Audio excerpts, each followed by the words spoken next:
فأعوذ بالله من الشيطان الرجيم بسم الله الرحمن الرحيم والسابقون الأولون من المهاجرين والأنصار والذين اتبعوهم بإحسان رضي الله عنهم ورضوا عنه وأعد لهم جنات تجري تحتها الأنهار خالدين فيها أبدا ذلك الفوز العظيم صدق اللہ العظیم۔ حضرت چلے معراج پر بلغ العلا بکمالہ، اندھیرا تھا سب اجالا ہوا، کشف الدجا بجمالہ، صفات ہیں ان کی سب ہی بھلی، حسنت جمیع خصالہ، پڑھو مل کر درود ان پر، صلو علیہ وآلہ۔ ہوں لاکھوں سلام اس آقا پر، دل لاکھوں جس نے جوڑ دیے، دنیا کو دیا پیغام سکون، طوفانوں کے رخ موڑ دیے۔ اس محسن اعظم نے قاسم کیا کیا نہ دیا اس عالم کو، دستور دیا منشور دیا، کئی راہیں دیں کئی موڑ دیے۔ زبان پہ مومنوں کی جب بھی ذکر تاجدار آئے، زبان پہ مومنوں کی جب بھی ذکر تاجدار آئے، تو لازم ہے کہ پھر ذکر چار یار آئے۔ ابوبکر و عمر عثمان و علی جب ہوں باغباں، تو کیوں نہ گلشن نبوی میں بہار آئے۔ احساس صداقت رکھتا ہوں، آئین عدالت رکھتا ہوں، آنکھوں میں حیا دل میں توفیق شجاعت رکھتا ہوں۔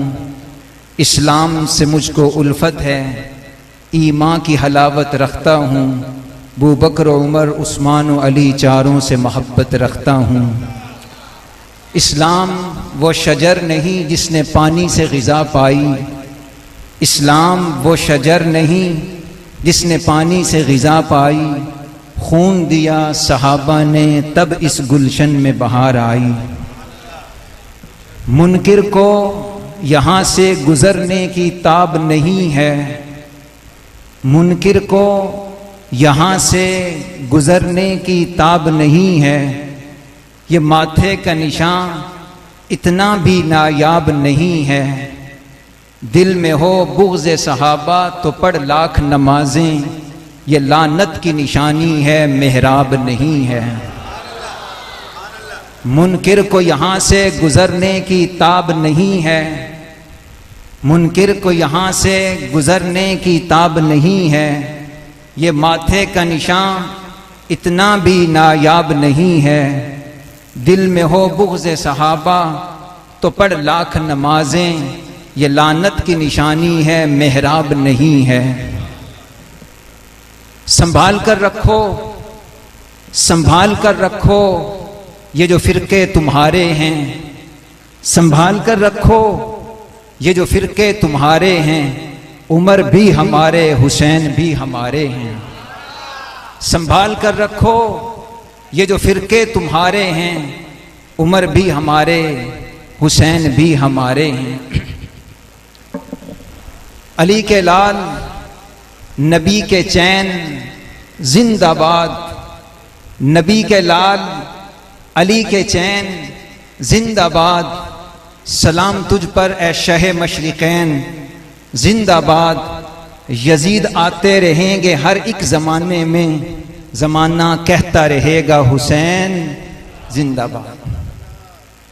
حمد و صلات کے بعد انتہائی احترام کے لائق ذی وقار معزز سامعین، سٹیج پر تشریف لائے ہوئے ہمارے معزز علماء کرام، میزبانان گرامی، بادشاہی مسجد چنیوٹ میں شہادت کانفرنس کے عنوان پر اپنی حاضری لگوانے کے لیے کھڑا ہوا ہوں۔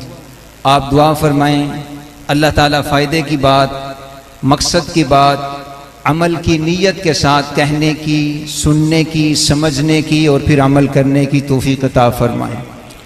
مجھے جو وقت دیا گیا ہے میں کوشش کروں گا اپنے وقت میں بات کو سمیٹوں، اس کے لیے آپ ساتھیوں کی توجہ چاہیے ہوگی۔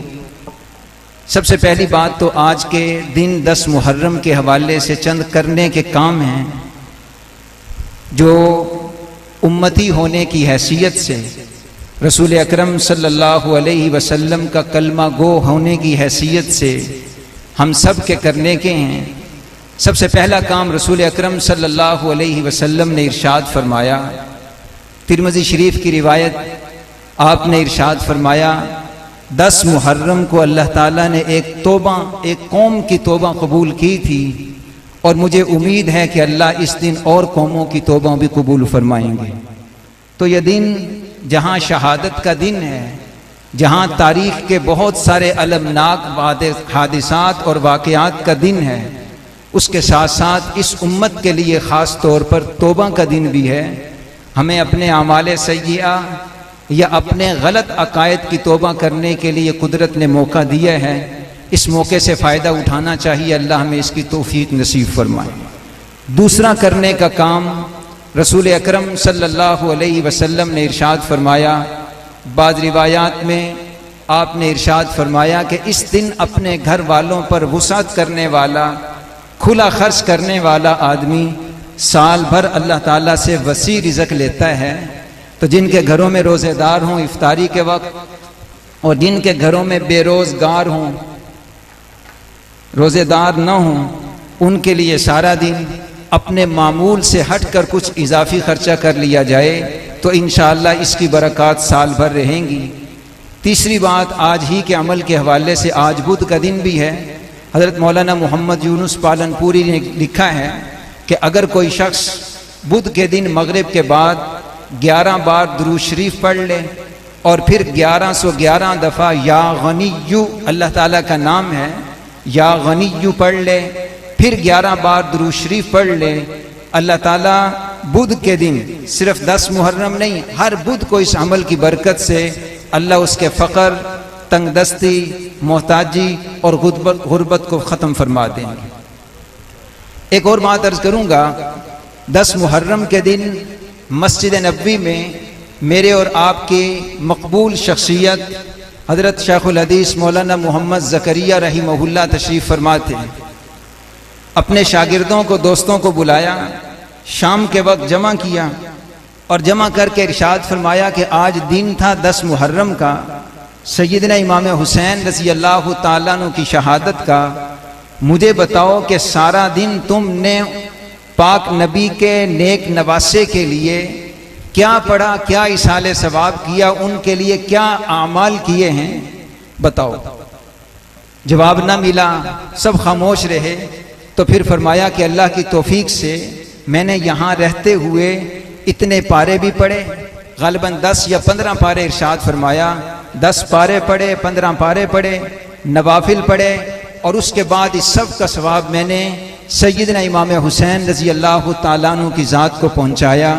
اللہ تعالیٰ اس کام کی بھی ہمیں نقل کرنے کی توفیق نصیب فرمائے، اور ہمیں جہاں اور بہت سارے کام ہم کر رہے ہیں اس کے ساتھ ساتھ کچھ وقت نکال کر ان شخصیات کو سلام عقیدت پیش کرنے کے لیے اللہ ہمیں کچھ پڑھنے کی، کچھ ان تک ایصال ثواب کی توفیق نصیب فرمائے۔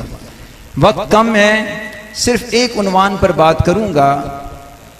نبی پاک صلی اللہ علیہ وسلم کے گھر کے لوگوں کو اہل بیت کہا جاتا ہے، اور آپ صلی اللہ علیہ وسلم کے در کے لوگوں کو جو باہر سے آئے اور کلمہ پڑھ کر مسلمان ہوئے انہیں صحابہ کرام کہا جاتا ہے۔ یاد رکھو، قدرت نے ہمیں 2 آنکھیں دی ہیں، اگر کسی کو دونوں آنکھوں سے نظر نہ آتا ہو تو اسے کہا جاتا ہے یہ اندھا ہے، اور اگر کسی کو ایک آنکھ سے نظر آئے، دوسری آنکھ سے نظر نہ آئے تو اسے کہا جاتا ہے یہ، بولو بھائی، کانا ہے۔ خدا نے ہمیں 2 آنکھیں دی ہیں، اگر ہم بینا ہیں، اندھے نہیں ہیں اور کانے بھی نہیں ہیں، تو ہمیں دونوں آنکھوں کے ساتھ دیکھ کر اہل بیت کے ساتھ بھی محبت کا اظہار کرنا ہوگا، صحابہ کرام کے ساتھ بھی محبت کا اظہار کرنا ہوگا۔ بہت سارے لوگ اہل بیت کی محبت میں صحابہ کرام کا انکار کر جاتے ہیں، اور بہت سارے لوگ صحابہ کرام کی محبت میں اہل بیت کا انکار کر جاتے ہیں۔ اور میں اور آپ جو بیٹھے ہیں، سچی بات آپ سے عرض کر رہا ہوں، ہم میں سے بہت سارے لوگ احساس کمتری کا شکار ہو جاتے ہیں۔ باہر کے لوگ ہمیں کہتے ہیں آپ کے سٹیجوں پر اہل بیت کی شان بیان نہیں ہوتی، آپ لوگوں کے گھروں میں اہل بیت کا تذکرہ نہیں ہوتا۔ لوگ صاف کہہ دیتے ہیں، منہ چڑھ کے کہتے ہیں کہ آپ لوگ اہل بیت کو نہیں مانتے۔ میں آپ ساتھیوں سے عرض کروں گا ان اعتراض کرنے والوں کا منہ بند کرنے کے لیے کہ آپ ڈٹ کے کہیے کہ اللہ کی توفیق سے ہم صحابہ کرام کو تو مانتے ہی ہیں، ہم اہل بیت کو بھی صحابہ کرام کی طرح مانتے ہیں۔ بلکہ سچی بات یہ ہے، ابھی آپ نے ظہر کی نماز پڑھی ہے، فجر کی نماز پڑھی ہے، آپ نے رات عشاء کی نماز پڑھی، زندگی کی کوئی نماز جب بھی آپ ختم کرنے لگتے ہیں وَأَشْهَدُ أَنَّ مُحَمَّدًا عَبْدُهُ وَرَسُولُهُ کے بعد ہم درود شریف پڑھتے ہیں، اس میں کیا کہتے ہیں؟ اللہم صلی علی محمد وعلی آل محمد، اللہم بارک علی محمد وعلی آل محمد۔ یہ آل محمد کون ہیں؟ یہ اہل بیت ہیں۔ تو کھل کے کہیے، ڈٹ کے کہیے، اگلے کا منہ بند کیجئے، اسے کہیے کہ آپ تو اپنی مجلسوں میں، آپ تو اپنے سٹیجوں پہ، آپ تو اپنی گلیوں میں اہل بیت کا نام لیتے ہوں گے، ہم اللہ کی توفیق سے اس وقت تک اپنی نماز کو مکمل نہیں کرتے جب تک اہل بیت پر درود و سلام نہ بھیجتے ہیں۔ امام شافعی رحمہ اللہ فرمایا کرتے تھے یا آل بیت رسول اللہ صلی اللہ علیہ وسلم حبکم فرض من اللہ فی القرآن انزل کفاکم من عظیم الفخر انکم من لم یصلی علیکم لا صلاۃ لا۔ اے اہل بیت آپ کتنے خوش قسمت ہیں، آپ کی محبت کو اللہ نے قرآن میں ضروری قرار دیا ہے۔ آپ کی شان کچھ اور نہ بھی ہوتی، آپ کی شان بیان کرنے کے لیے اتنی بات ہی کافی تھی کہ کسی مسلمان، کسی نمازی کی اس وقت تک نماز پوری نہیں ہوتی جب تک تم پر درود و سلام نہیں بھیج دیتا۔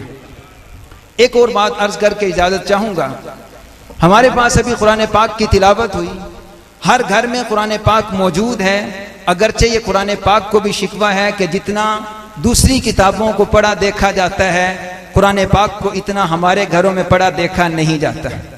ہم لوگ کلپ پر اپنا ایمان بیچ دیتے ہیں، ہم لوگ کالی کتاب دیکھ کر اس پر اپنا ایمان فروخت کر دیتے ہیں، ہم لوگ ایک میسج پڑھتے ہیں اپنا ایمان سیاہ کر لیتے ہیں، ہم لوگ کچی کتاب دیکھتے ہیں اور اس کتاب کے ہو کر رہ جاتے ہیں، یہ بھول جاتے ہیں کہ ہمارے پاس ساری کتابوں سے زیادہ سچی کتاب قرآن پاک کی شکل میں موجود ہے، اور قرآن پاک نے صحابہ کرام اور اہل بیت سب کے لیے ایک ہی لفظ بولا وَكُلًّا وَعَدَ اللَّهُ الْحُسْنَى، کہ صحابہ اہل بیت جو فتح مکہ سے پہلے مسلمان ہوئے، جو فتح مکہ کے بعد دامن نبوت میں آئے، كُلًّا وَعَدَ اللَّهُ الْحُسْنَى، اللہ نے سب کے ساتھ جنت کا وعدہ فرمایا ہے۔